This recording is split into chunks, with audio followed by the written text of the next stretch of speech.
रहियो।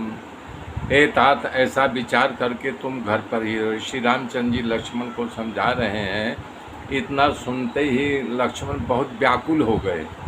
ये शीतल वचनों को सुन करके लक्ष्मण जी ऐसे सूख गए जैसे जल से मछली को निकाल दो या बर्फ़ जो है यानी कि कमल को छू दे तो कमल संकुचित हो जाता है, मुरझा जाता है। वैसे प्रेम बस लक्ष्मण जी कोई उत्तर नहीं दिया।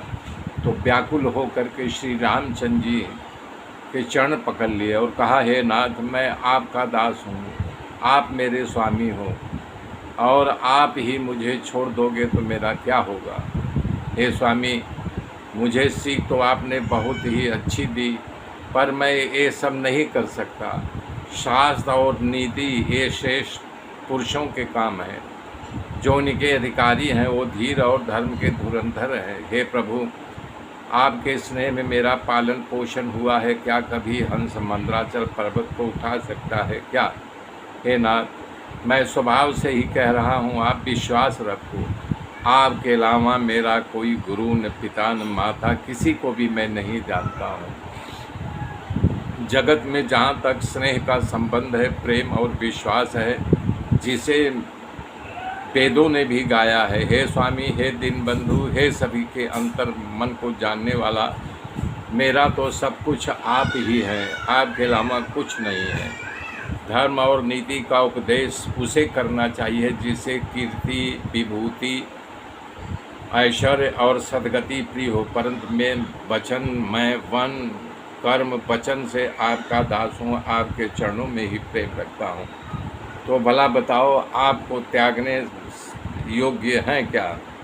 दया के समुंदर श्री रामचंद्र जी अपने भाई के कोमल और नम्रतापूर्वक वचनों को सुन करके स्नेह के बस में लक्ष्मण जी को अपने गले से लगा लिया, छाती से चिपका दिया।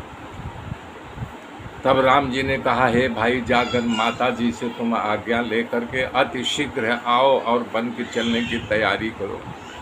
श्री राम जी के वाणी को सुनते ही लक्ष्मण जी बहुत आनंदित हो गए। मोटी हानि दूर हो गई और बड़ा लाभ प्राप्त हुआ। हर्षित हृदय मातु पहियाए,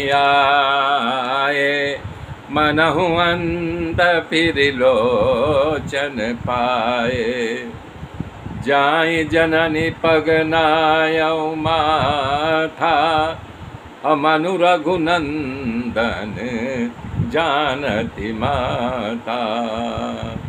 जय राम सिया राम, जय जय राम।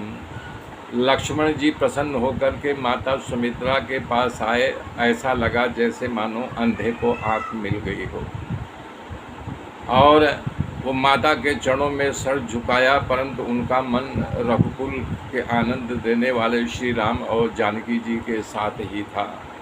माता जी लक्ष्मण को दाद दे करके कारण पूछा तो लक्ष्मण जी ने सारा वृत्तांत माता को सुना दिया।